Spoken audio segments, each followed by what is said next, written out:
we're gonna have to start over. Is your last name Pouponneau? Yeah, Pearly Pouponneau.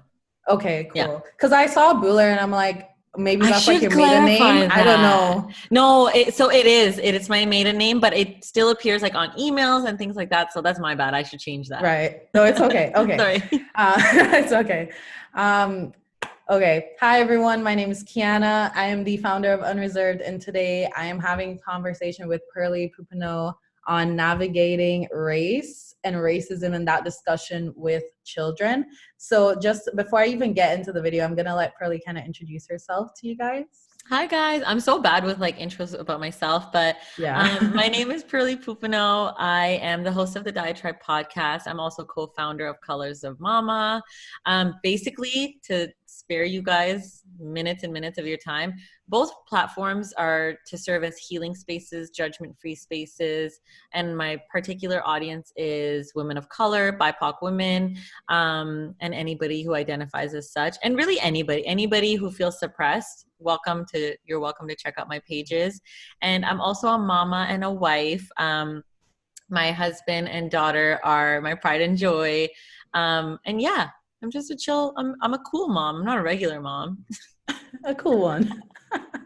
That's the intro. Any mom who says that is like not cool, right? I know, that's why I was like, I feel like you shouldn't have added that part. We would have thought you were cool. Listen, you guys can check me out and let me know what you think. Yeah, for real. That's the real stuff. But I'm really honored to be here because I've been following your work, Keiana, as well. And like, I'm so honored to be here. You always talk about really relevant shit and you're super honest about it. So I appreciate that.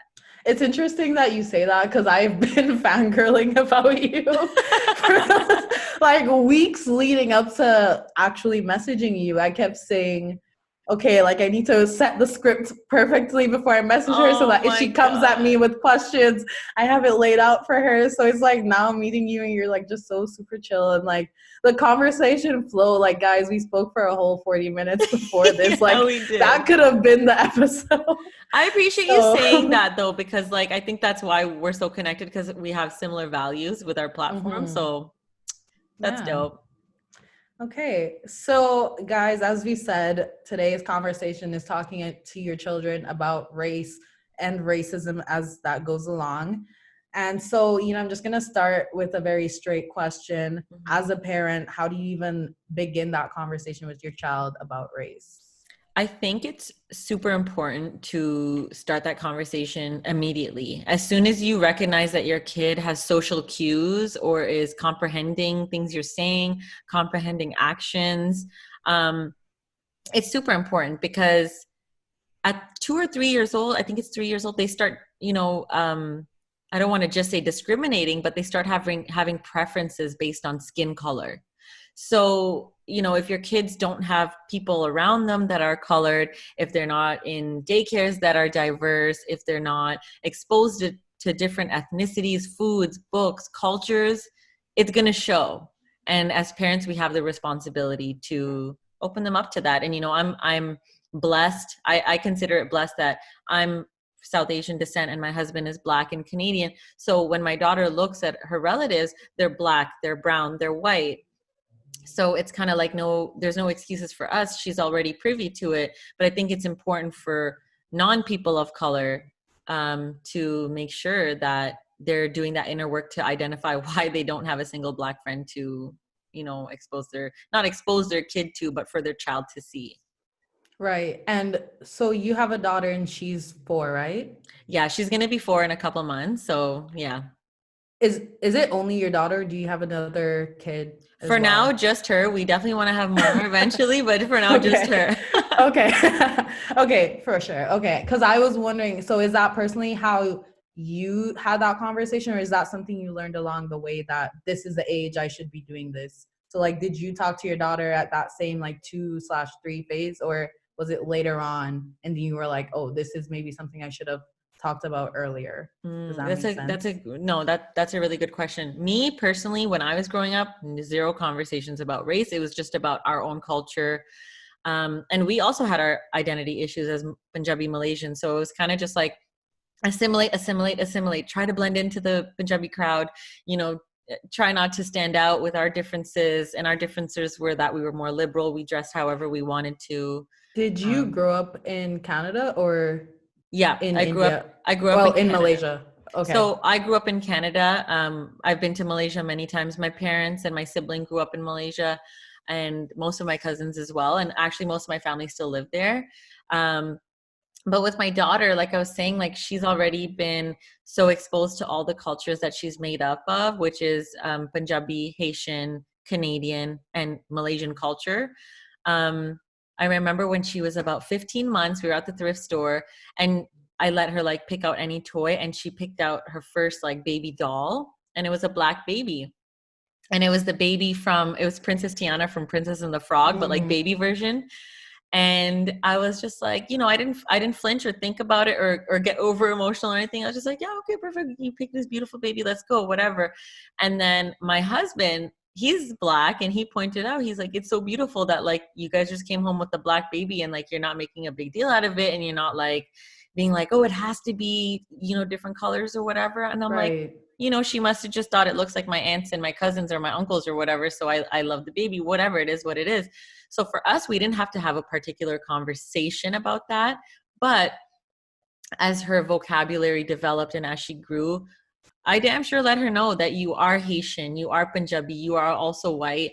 And, she'll have questions as she grows, but she very well knows. Like as a 3-year-old, if I ask her like, what are the things that make you up? She'll say those 3 things. She'll pronounce and articulate it well. And I think we placed importance on that. So it's just a reflection of us as parents, Right. And that kind of even transitioned to what I was going to follow up with, because, being in a biracial household, like I in conversations I've had with a lot of mixed people, they just never had that clearly defined to them, like, what am I? And they grow up wondering, like, what am I, because you also have, when it gets, I guess when they get older, you deal with the whole, like, not being fully accepted from one side and another side. So what does that conversation even look like with you guys and Reina?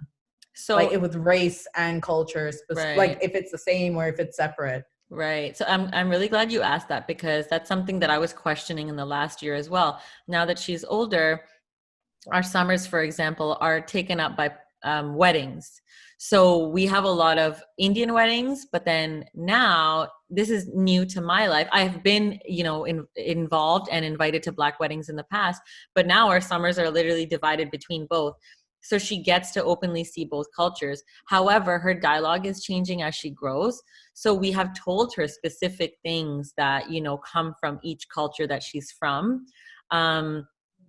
And so, I don't know, like we've just been really diverse from the beginning, but I think it's important for parents to understand that if your kid is not biracial, they should understand that there are people who are of different races. So you do have to have that conversation, and it's based on their comprehension level. So with Reina, there's been a couple relatives from my Indian side who have told her like, no, but you're mostly an Indian girl because you have more Indian relatives or because you go to more Indian weddings. And like, she's just kind of confused by it, because for her, she's like, what is Indian? So even like she would start to be like, say things like, Sat Sri Akal, look, I'm Indian, like, say certain words. And I'm like, yeah, but you're also this. And that's why you're fluent in French, because, Creole in Haitian culture, like that's the language. So there's similarities. So we just make sure that we don't let external biases affect her so much. Right. I was going to say that, because it's then also navigating like what you're teaching your child at home and then what they're going to learn in school. Exactly. And I think I don't want to really word it like this, but when you grow up in a house with your parents being people of color, you have these conversations earlier on, because it's something that child will have to deal with directly, right? As opposed to, I guess, like, white people, I don't want to say it doesn't affect them, but the reality is that it's less of an issue, like that isn't something you deal with full on until, I guess, you have to, especially when you grow up in white towns,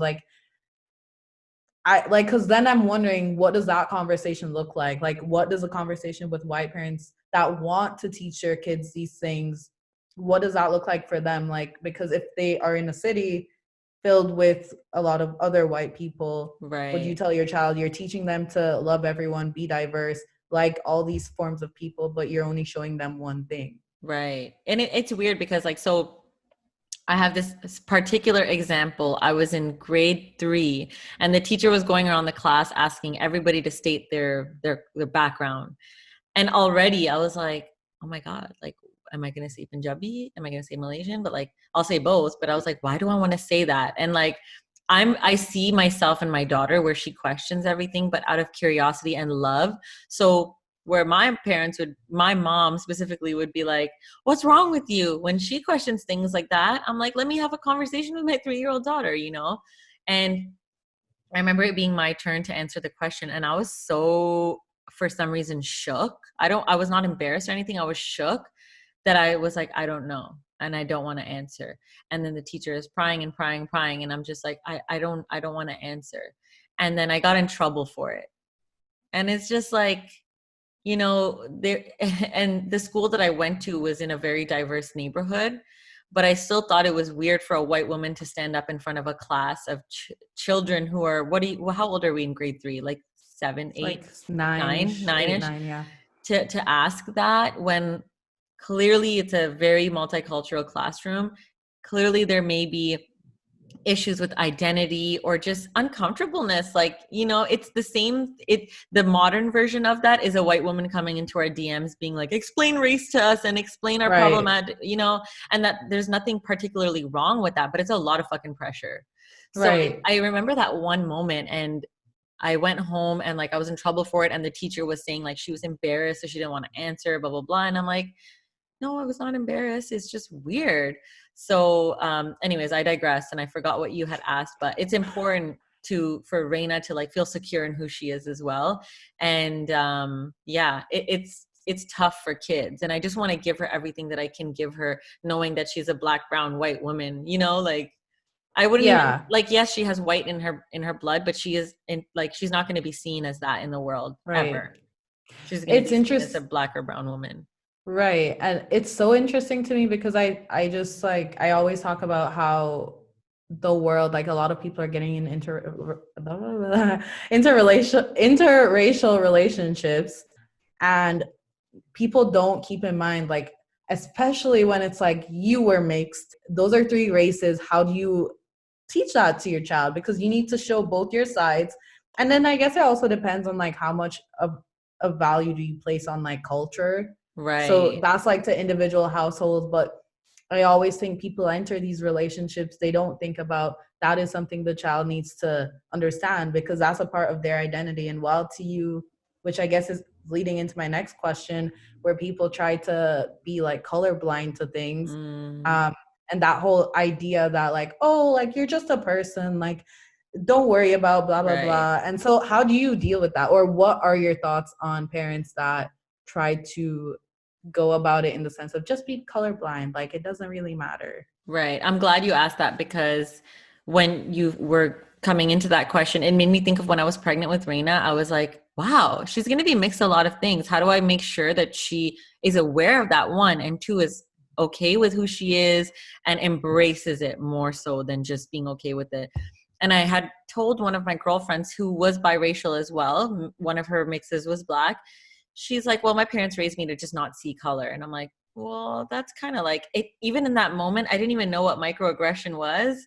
Mm-hmm. But I'm like, that's a little, you know, a bit of a microaggression towards yourself. Or I just thought it was weird.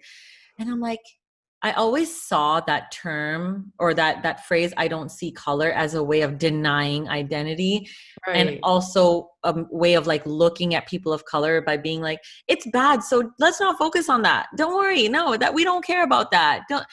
Whereas I see, you know, Black and brown as being beautiful. Like, it's beautiful. The history is beautiful. Yes, there's a lot of oppression and sadness in it, especially in the Black, in Black culture.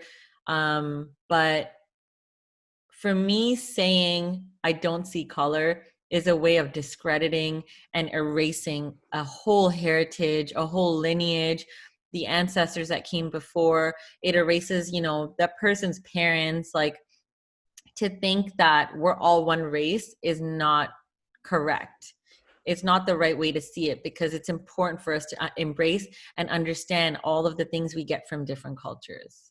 Right. And it's actually, there's one thing I'm gonna like address in regard to what you said, because for me, whereas you said it's like discrediting like other races, I think it's that a lot of people, they don't want to own up to what their ancestors have done. So they look at it like, well, I'm not racist, so Right. why should I be the one to fix this? Or why is it like, why do I have to do anything any different? Because whatever. Like, again, it comes back to having the privilege of even being able to say that, because you don't see how it is an issue.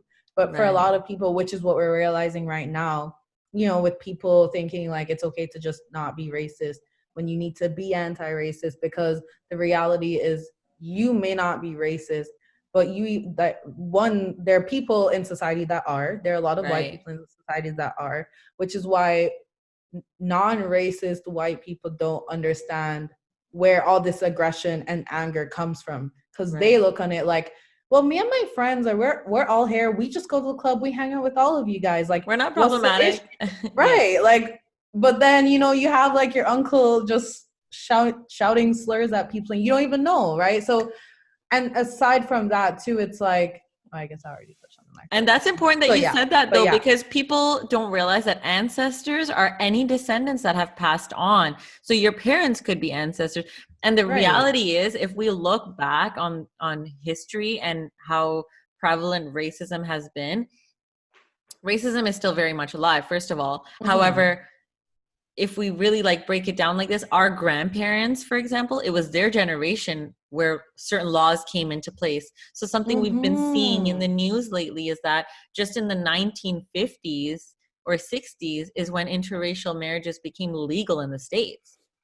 And I'm like, and I knew that already, but when it came up again, I'm just like, you know, I ask my husband all the time, I'm like, we would literally not be a couple, period, ever, you know, if this was even the generation before us. If we were our parents, we would have a tougher time being together.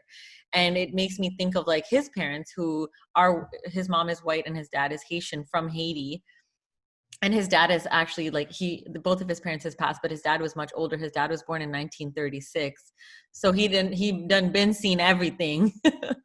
No, I agree with you, because it's even like in the way people talk about Martin Luther King as if like this was years ago. Like, no, my dad like was born the year after he died, right? So yeah, that means my grandparents lived through that. So it's like, that wasn't that long ago. Like, I'm sure if I asked my grandfather, like he could tell me like, oh yeah, I remember that guy always talking a bunch of stuff on TV, right? And I just feel like people don't think about that. Like, they act as if this shit was like 200 years ago. Like, no. Hello, you can go talk to your grandparents about this shit right now. I know, and they'll tell you about it. And it's crazy because even when I was a kid, I would ask about crazy things like that. And even now, like I'll be asking certain things to my husband about his parents, about his dad, because his dad grew up in Haiti. And he's just like, I don't know. I didn't ask that. And I'm like, fuck, how did you not ask your parents all this stuff? Like, your dad was born in the 1930s. Like, we can't even get this stuff in a textbook coming out of Haiti, and you didn't ask him. And like, he feels so shit about it. But I'm just like, damn, like, you know, we could have. And it's not just about like, obviously we miss his presence, but it's just the information this man had about the times he experienced both the wars and like all of these racial adversities, and he moved to Canada. Like, it's crazy to me. It's so interesting crazy that you said that, because that kind of said to me, wow, like I should go ask my grandparents all the shit they went through too. You should. Because like, even saying that a while ago, I guess I didn't realize like a lot of the things I question, and I question so many things. So when people tell me things, I'm like, okay, they probably just threw that in the textbook just to, you know, fake some next shit in history, right? But now I'm thinking about it, wow, I could have just go ask them all that shit. And you know what? Maybe they don't always have like historical information, but what's cooler? Yeah, experiences. And what's cooler is they can be like, I remember seeing that on the news, on the TV, because as far as we can remember, as long as media has been around, it's always been a tool of manipulation, right? They would very much say like, yeah, I remember seeing this on the TV. However, people were dying in the street, so it doesn't really make sense. You know what I mean? Yeah. And like, coming from Haiti, now it's like, one of the poorest countries, but it was once one of the richest. So there's Mm-hmm. so much information, and my husband's dad one thing he would say is that, like, Haiti is so beautiful. And you don't hear that now. You would never hear that. Yeah. So just like you said, like, it's never too late to get that firsthand perspective as long as they're still living and breathing, Yeah. Wow. Definitely Beautiful. gonna go bug my grandma for some information. She's gonna be like, "Why are you asking me all these questions now? 20 years, 20 years later, bro." So okay, a big question I had was, well, I guess I don't know. Okay. The big question I had was, how do you even have a conversation with your child about what's going on in the world right now? So I think Or do you not? Or have you not? I think you do. I think everybody should. And being a mom, I'm in this sort of like mom community, and I do acknowledge that. Or I see things that happen in the mom community. And a lot of folks have openly said, I don't want, and this is white folks, I don't want to talk about race with my kids because I don't want to traumatize them. By not talking about race with your white kid is going to traumatize a Black, brown, indigenous child, or Asian. I don't want to exclude any cultures, but they're going to traumatize another child. So if you're okay with that, you are racist. I'm just going to say it like it is. And what I want to say, what I want to offer is that you don't have to sit down with your kid and say, the world is racist, this is happening, blah, blah, blah. You need to come down to their level. Or I want to say, like, kids vibrate on a higher level than we do. So go up to our children's level, really like tune in with them and understand their level of dialogue and comprehension. And if, they're old enough to understand a book, show them a book about skin colors. It doesn't have to be a traumatizing conversation. By doing simple things like that, where you're normalizing race in their life, something like as simple as normalizing different colors is huge. Because if your kid is, and I'm not saying this is just white folks, if your kid is Indian and all they know is Indian people, and then they go to a school where there's Black kids, white kids, whatever, and then they're making fun of the Black kid, it's a reflection of the parent. So we have a job to do. Like, really, parents are raising the next generation. And if we look at the previous generations, it's not that they all did a bad job, but the racism was accepted and accepted and accepted and passed on. And if anything was told, we don't like this race, don't marry this race. Like, for me, most of my Indian friends were told, don't marry somebody who's Black. No matter what you do in life, do whatever you want, don't be with a Black person. In my household, particularly because my family came from Malaysia, and the government there is very, it's a Muslim government, and it's racist towards people who are not. Doesn't mean all Muslim people are, but that was their experience. So coming here, they told us, whatever you do, don't be with somebody who is Muslim. So there's always something. Yeah, there's always something based on their socioeconomic background, their experience. So for me, to summarize, it's never too early to talk to your kid about race, but you need to do that inner work so you know that a race conversation is not just about, if you're white, kid, you're racist. It's about diversifying your books, diversifying your pantry. Let your kids experience different ethnicities and different foods, and let them appreciate it. Don't force it to them. Just diversify your life as a parent, and it will reflect on your child. I think about it in the sense of, like, you're telling your children to, like, welcome friends of all types, forms, whatever. But, like, you only talk to white people. You speak badly about, like, Black people, for example. Yeah. And it's like, you're acting as if children aren't aware of things like that. Like, they know. Like, they listen to the way, like, the inflection in your voice when you speak about a certain type of person. They look at how you whisper when you talk about other people. It's great that you touch on that too, because I grew up in a household, and it's not like full on racism every day, but there were many things said that could have made me also a racist, biased, prejudiced person, a South Asian woman, which a lot of folks in our generation are still very much like that. However, it takes a lot of self-awareness to break that.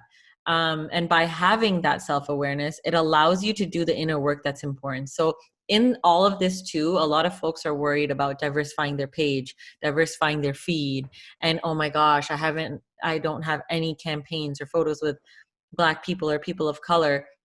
But more than that, instead of doing a fucking roll call and asking people to apply to be on your fucking platform, do that inner work.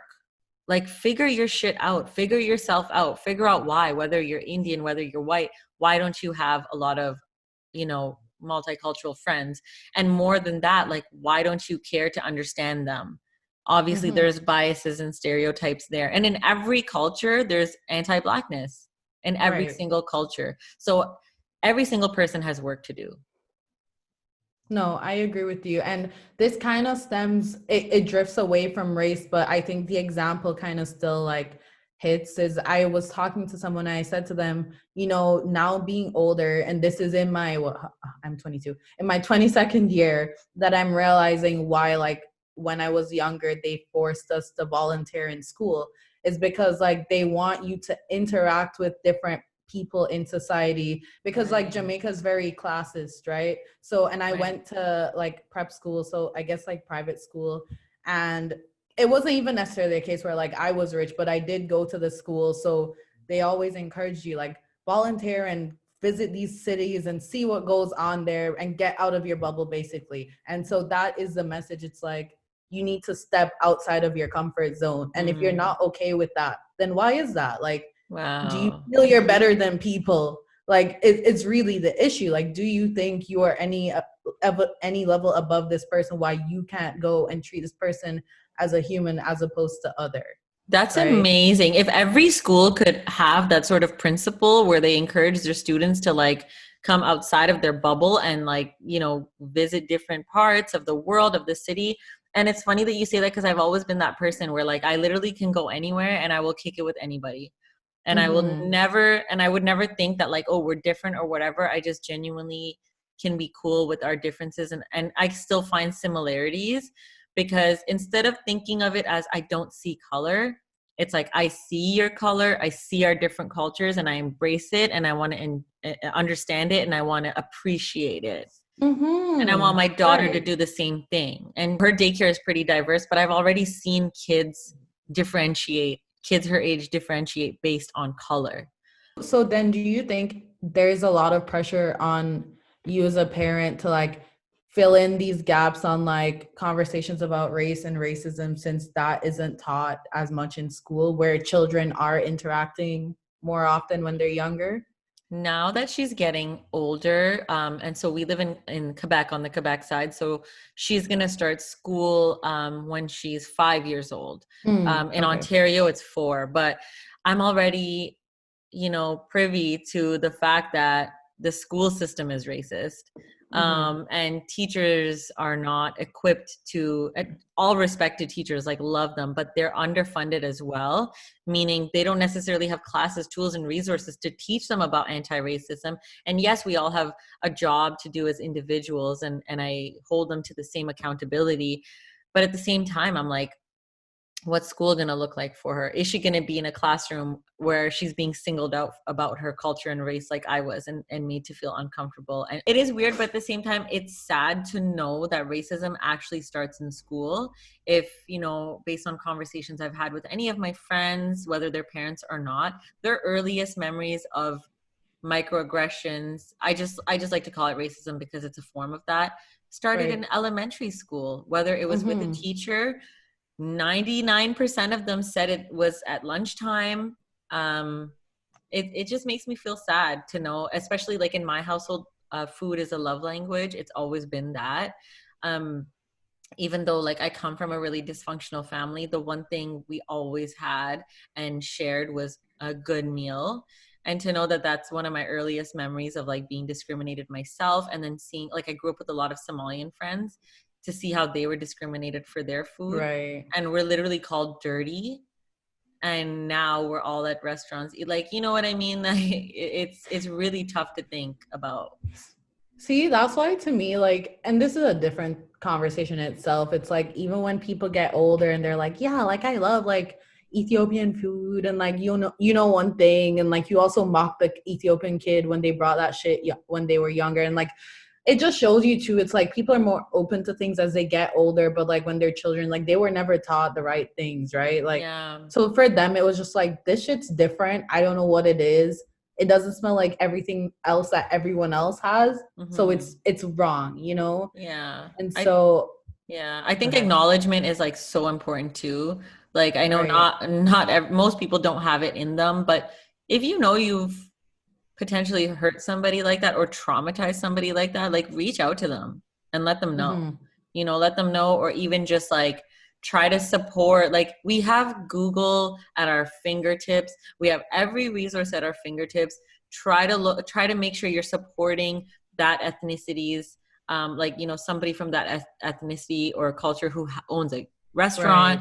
Like do the fucking real work where you can actually give back to this community that, you know, you've traumatized somebody from. Right. And going back to when you asked, like, is it like, how important is it to talk to kids about race? Is it okay to say, I don't see color or I see color?